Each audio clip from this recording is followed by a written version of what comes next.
Hello everyone, आज हम हमारा इतिहास का लेसन 10 रीड करेंगे। तो लेसन 10 है अकबर का युग।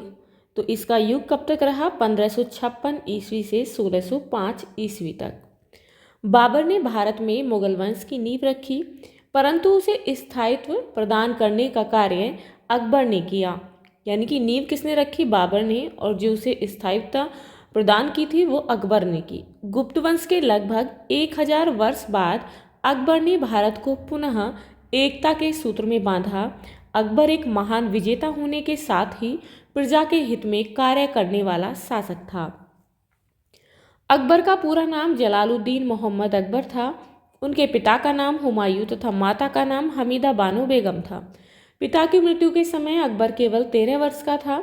लगभग आपकी उम्र का हुमायूं के विश्वास पात्र बैरम खां ने अकबर का राज्याभिषेक किया। अकबर अपने संरक्षक बैरम खां की देखरेख में राजकाज करने लगा। पानीपत का द्वितीय युद्ध तो कब हुआ? 1556 ईस्वी में। अफगान शासक आदिल शाह का सेनापति हेमू ने आगरा और दिल्ली पर अधिकार कर लिया, जिसे मुक्त कराने के लिए 1556 ईस्वी में अकबर और हेमू के बीच पानीपत का द्वितीय युद्ध हुआ।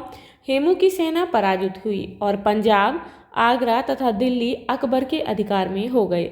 उसके बाद अकबर ने अपने साम्राज्य का विस्तार किया। तो किस तरीके से किया ये जानते हैं। अकबर अपने साम्राज्य का विस्तार करना चाहता था। इसके लिए उसने सीधे संघर्ष करने, वैवाहिक संबंध स्थापित करने, अधीनता स्वीकार करने वालों को शासन में पद देने तथा मित्रता करने की नीति अपनाई। तो यहाँ देख सकते हैं यह है अकबर। तो यहाँ पर जो है बातचीत दी गई है।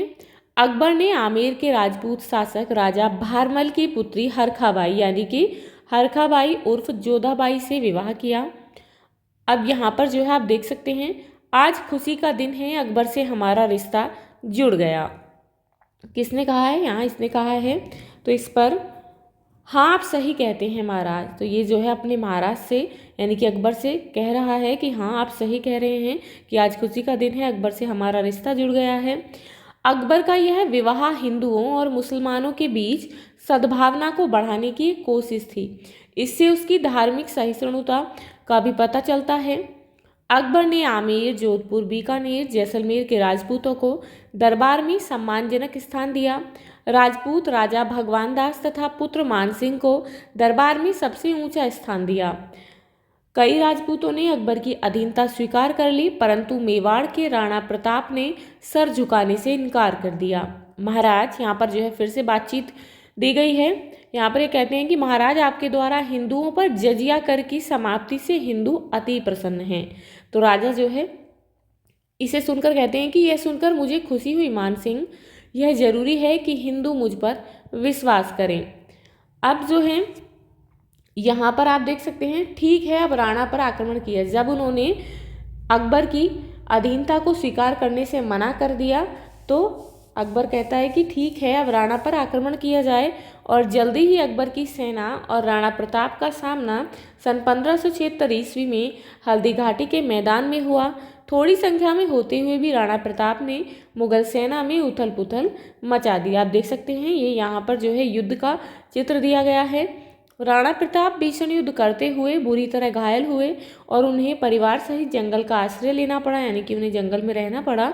उन्होंने प्रण किया कि जब तक वे मेवाड़ को वापस नहीं ले लेंगे वे घास की रोटी खाएंगे, जमीन पर सोएंगे और सभी सुखों का त्याग कर देंगे। राणा प्रताप ने आजीवन अपने इस प्रण का पालन किया। यहाँ देख सकते हैं राणा प्रताप जो है अपने परिवार के साथ जंगल में ठहरे हुए हैं।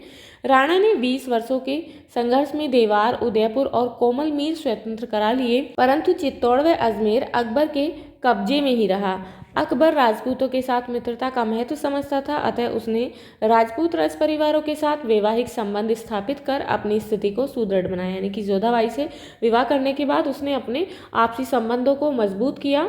अकबर ने अपने साम्राज्य के विस्तार के लिए अन्य विजय भी की। अब यूरोप, अरब, दक्षिण पूर्व एशिया से व्यापार की दृष्टि से गुजरात और बंगाल प्रांत बहुत महत्वपूर्ण थे, जिन पर अकबर ने अपना अधिकार कर लिया। इससे राज्य की आमदनी बढ़ी। दक्षिण में अकबर का अहमदनगर की रानी चांद बीबी से युद्ध हुआ। यहाँ देख सकते हैं ये कौन है, चांद बीबी है जो जिनके हाथ में जो है तलवार है, युद्ध कर रही हैं। अकबर ने अहमदनगर के कुछ भागों को अपने अधिकार में कर लिया। उसने गोंडवाना जो कि मध्य प्रदेश में है, तो गोंडवाना की शासिका दुर्गावती को हराया। यहाँ देख सकते हैं चांद बीबी अपनी सेना को मुगल सेना पर आक्रमण का आदेश देते हुए यानी कि आक्रमण के लिए कह रही हैं। इस तरह अकबर ने एक विशाल साम्राज्य की स्थापना की जो कश्मीर से अहमदनगर तथा काबुल से बंगाल तक फैला हुआ था। तो यहाँ देख सकते हैं ये यहाँ पर जो है अकबर का साम्राज्य है। अकबर के समय में शासन व्यवस्था कैसी थी? अकबर ने साम्राज्य के प्रशासन को सुचारू रूप से चलाने के लिए साम्राज्य को कई स्तरों में बांट रखा था। प्रशासन के कार्यों की देखरेख के लिए केंद्र से लेकर गांव तक जिम्मेदार अधिकारियों की नियुक्ति की थी। तो यहाँ देख सकते हैं अकबरकालीन प्रशासनिक ढांचा कैसा था। तो यहाँ पर जो है साम्राज्य के अंग हैं। केंद्र में जो है केंद्र के पद पर बादशाह और वजीर और दीवान होते थे। बादशाह का कार्य सर्वे सर्वा का था और वजीर दीवान वित्तीय नियंत्रण का कार्य करते थे। उसके बाद प्रांतीय पद पर सूबेदार, प्रांतीय दीवान, कोतवाल होते थे। तो सूबेदार का कार्य था कानून फौजदारी के कार्य। प्रांतीय दीवान राजस्व वसूली, आय व्यय का विवरण रखते थे। कोतवाल का कार्य नगर का प्रशासन संभालना था। उसके बाद परगना, परगना में पद पर होता था सिकदार, आमील, कानूनगो और फौजदार। तो सिकदार का कार्य कानून एवं व्यवस्था को बनाए रखना, आमील का कार्य राजस्व वसूली देखना, कानूनगो उपज एवं राजस्व का विवरण रखना, फौजदार का कार्य कोष की व्यवस्था करना था। उसके बाद गांव में मुकद्दम होता था और पटवारी होते थे, चौकीदार थे। मुकद्दम का कार्य यानी कि जो प्रधान जिन्हें बोला जाता है, तो उनका कार्य कानून एवं व्यवस्था को बनाए रखना। पटवारी का कार्य राजस्व का विवरण रखना गांव के, और चौकीदार का कार्य सुरक्षा का दायित्व संभालना। मनसबदारी व्यवस्था क्या थी? तो मनसबदारी व्यवस्था अकबर बिना सुदृढ़ सेना के न तो साम्राज्य का विस्तार कर सकता था और न ही उस पर अपना अधिकार बनाए रख सकता था। इसके लिए अकबर को अपने सैनिक अधिकारियों और सिपाहियों को सुसंगठित करना था। उसने इन दोनों लक्ष्यों की पूर्ति मनसबदारी व्यवस्था से की, जिसमें सेना, सामंत वर्ग और शासकीय अधिकारी व कर्मचारी शामिल थे। पूरे मुगल साम्राज्य में हजारों छोटे बड़े मनसबदार यानी शासकीय अधिकारी व कर्मचारी थे। साधारणतः मनसब का अर्थ पद अथवा प्रतिष्ठा है, अतः मनसबदार शाही सेवा में पदवी धारण करने वाले व्यक्ति होते थे। विभिन्न अंकों की संख्या अधिकारियों के पदों को निश्चित करने के लिए प्रयोग में लाई गई। सबसे छोटा मनसब 10 का तथा सबसे बड़ा 10,000 का होता था। बाद में 12,000 तक की संख्या तक के मनसब दिए गए। मनसबदार साम्राज्य में बादशाह के कानून और आदेश लागू करते थे। बादशाह के खिलाफ अगर कोई विद्रोह करे तो मनसबदार विद्रोह दबाते थे। मुगल साम्राज्य की रक्षा करना और दूसरे क्षेत्रों में मुगल वंश का राज्य फैलाना भी मनसबदारों का काम था। उन दिनों मुगल अमीरों यानी बड़े मनसबदारों को जितना वेतन मिलता था उतना दुनिया के किसी भी अन्य राज्य के अधिकारियों को नहीं मिलता था। तभी तो मुगल अमीर बड़ी शान शौकत से रहते थे। अकबर द्वारा निश्चित प्रशासनिक ढांचा आने वाले मुगलों के प्रशासनिक ढांचे का आधार बना। आज भी उत्तर प्रदेश में कई पदनाम व प्रशासनिक क्षेत्र इन नामों से जाने जाते हैं। तो यहाँ पर देख सकते हैं ये अकबरकालीन सोने के सिक्के हैं। ये सोने का सिक्का है, ये जो है अकबरकालीन चौकोर चांदी का सिक्का है। अकबर का वित्तीय प्रबंधन कैसा था? राज्य की आय के दो प्रधान साधन थे, भूमि का लगान तथा व्यापार पर कर। प्रत्येक गांव का लगान निश्चित कर दिया गया था। किसानों से उपज का 1/3 भाग लगान के रूप में वसूल किया जाता था। किसी भी भूमि में एक निश्चित उपज न होने के कारण अकबर लगान का प्रबंध समय समय पर कराने के पक्ष में था।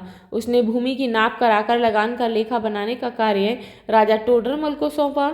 लगान की इस व्यवस्था से किसानों को सुविधा हुई। उनको अब मालूम रहता था कि उपज का कितना भाग उनको लगान में देना है। कृषि एवं भू राजस्व प्रबंधन, तो कृषि मुगल बादशाहों की समृद्धि का आधार थी। कृषि उपज की वृद्धि के लिए विशेष ध्यान दिया गया। इस समय एक ही खेत से विभिन्न फसलों का उत्पादन किया जाता था। कृषि क्षेत्र का विस्तार किया गया। भू प्रबंधन में हमें प्राचीन भारत से लेकर मध्यकाल तक एक रूपता दिखाई देती है। भू कर निर्धारण के लिए पूरे राज्य की पैमाइश की गई। भूमि की पैमाइश गज-ए-इलाही द्वारा की जाती थी। यह पूर्ववर्ती गज-ए-सिकंदरी का परिवर्तित रूप था। खेत के माप के लिए बीघा का प्रयोग होता था। 1 बीघा 60 गज लंबा व 60 गज चौड़ा होता था।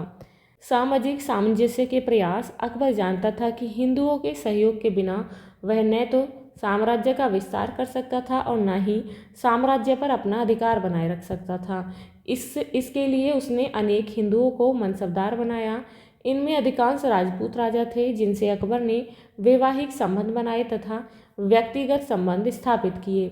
धार्मिक नीति। अकबर की धार्मिक सहिष्णुता का परिचय फतेहपुर सीकरी में इबादत खाना के निर्माण से पता चलता है, जिसमें वह सभी धर्मों के गुरुओं से उनके धर्म की अच्छी बातों को सुनता और उन पर चर्चा करता। उसने इस्लाम, हिंदू, फारसी, जैन, ईसाई आदि धर्मों की अच्छी बातों को लेकर एक नए धार्मिक मार्ग दीन इलाही की रूपरेखा बनाई। इसका उद्देश्य एकता स्थापित करना था, यानी कि सभी में एकता की भावना को जागृत करना था। अकबर ने सुलह कुल की नीति अपनाई, जिससे इतने बड़े राज्य का काम शांतिपूर्ण ढंग से चल सके तथा सब लोगों का समर्थन मिलता रहे। इस नीति को अकबर के बाद आने वाले मुगल बादशाहों ने भी अपनाया।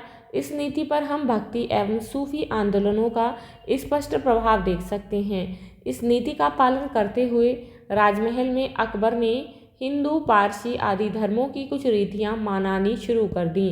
गीता, महाभारत, अथर्ववेद, बाइबिल, कुरान, पंचतंत्र, सिंहासन बत्तीसी व विज्ञान की भी कई पुस्तकों का फारसी भाषा में अनुवाद करा गया, ताकि फारसी बोलने वाले मुसलमान उन्हें पढ़कर समझ सकें। अकबर ने हिंदुओं पर से तीर्थ कर तथा जजिया कर हटा दिया। उसने एक ऐसे साम्राज्य की आधारशिला रखी जो बिना किसी भेदभाव के सभी लोगों के समान अधिकारों पर आधारित था।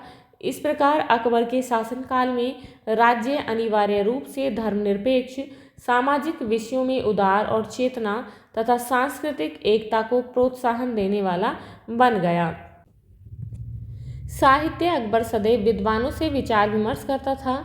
इस समय की राजभाषा फारसी थी। इस समय अबुल फजल, फैजी, बदायूनी उच्च कोटि के लेखक तथा साहित्यकार थे। अबुल फजल ने अकबरनामा की रचना की। महाभारत तथा रामायण का फारसी में अनुवाद किया गया। अब्दुल रहीम खानखाना के हिंदी में लिखे दोहे आज भी लोकप्रिय हैं। गोस्वामी तुलसीदास ने रामचरितमानस की रचना भी इसी समय में की। इस समय हमारे देश में कागज पर लिखने का कार्य आरंभ हो गया था। यद्यपि इसकी शुरुआत चीन में हुई। प्रमुख संगीतकार तानसेन अकबर के प्रमुख दरबारियों में थे। और भी जानिए, अकबर के नवरत्न कौन थे। सामान्य रूप से रत्न पत्थर का टुकड़ा होता है, लेकिन अपनी विशिष्ट पहचान के कारण कुछ पत्थरों को रत्न का दर्जा मिलता है। अकबर ने भी ऐसे ही विशिष्ट गुणों वाले प्रतिभावान एवं बुद्धिजीवी व्यक्तियों की पहचान कर उन्हें अपने दरबार में नवरत्न की उपाधि दी। मुल्ला दो प्याजा, हकीम हुमाम, अब्दुल रहीम खानखाना, अबुल फजल, तानसेन, राजा मान सिंह, राजा टोडरमल, फैजी एवं राजा बीरबल उसके दरबार के नवरत्न थे। कला। अकबर ने आगरा के निकट फतेहपुर सीकरी नामक नगर का निर्माण कराया और इसे कुछ वर्षों के लिए अपनी राजधानी बनाया। इस नगर में उसने भव्य इमारतों का निर्माण करवाया। तो आप देख सकते हैं यहाँ पर ये जो है नीचे दिए गए चित्रों को देखकर इन इमारतों के बारे में जानिए। ये है फतेहपुर सीकरी में अकबर द्वारा बनवाया गया जोधाबाई महल। हवा लेने के लिए बनाया गया 5 मंजिलों वाला पंचमहल जो कि फतेहपुर सीकरी में है। यह है आगरा के लाल किला में स्थित दीवाने आम, और यहाँ पर यह है आगरा के लाल किला में स्थित दीवाने खास। अकबर ने अपने दीवाने आम में राज्य के लोगों से मुलाकात करता था तथा दीवाने खास में अपने मंत्रियों से शासन संबंधी मंत्रणा करता था। ये है बुलंद दरवाज़ा जो कि फतेहपुर सीकरी में है। इसे अकबर ने अपनी गुजरात विजय स्मारक के रूप में बनवाया था। यहाँ पर ये शेख सलीम चिश्ती की दरगाह है जो कि फतेहपुर सीकरी में है। आगरा में अकबर द्वारा निर्मित किंतु जहांगीर द्वारा संगमरमर की इमारत में इसे परिवर्तित किया गया। अब यहाँ पर है जयपुर में भी हवा लेने के लिए पंचमहल की तरह एक इमारत है, उसका नाम लिखिए। तो जयपुर में क्या है, तो जयपुर में है हवा लेने के लिए पंचमहल की तरह हवा महल, उस इमारत का नाम है हवा महल। यहाँ पर देख सकते हैं ये है समय रेखा, अकबर का शासनकाल कब से कब तक रहा। तो यहाँ पर जो है ये अकबर का शासनकाल है। यहाँ पर ये शब्दावली है जिसमें इबादत खाना का अर्थ होता है प्रार्थना गृह, यानी कि जहाँ पर प्रार्थना करते हैं।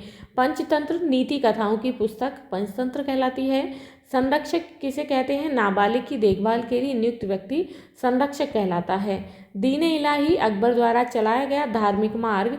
दीन-ए इलाही की रूपरेखा में सभी धर्मों के मूल तत्वों को समाहित किया गया था। तो ये था आपका लेसन 10। आई होप आपको समझ आ गया होगा। यहाँ पर इस लेसन के क्वेश्चंस दिए गए हैं जिन्हें हम नेक्स्ट वीडियो में सॉल्व करेंगे। तो मिलते हैं नेक्स्ट वीडियो में इस लेसन के क्वेश्चन आंसर्स के साथ।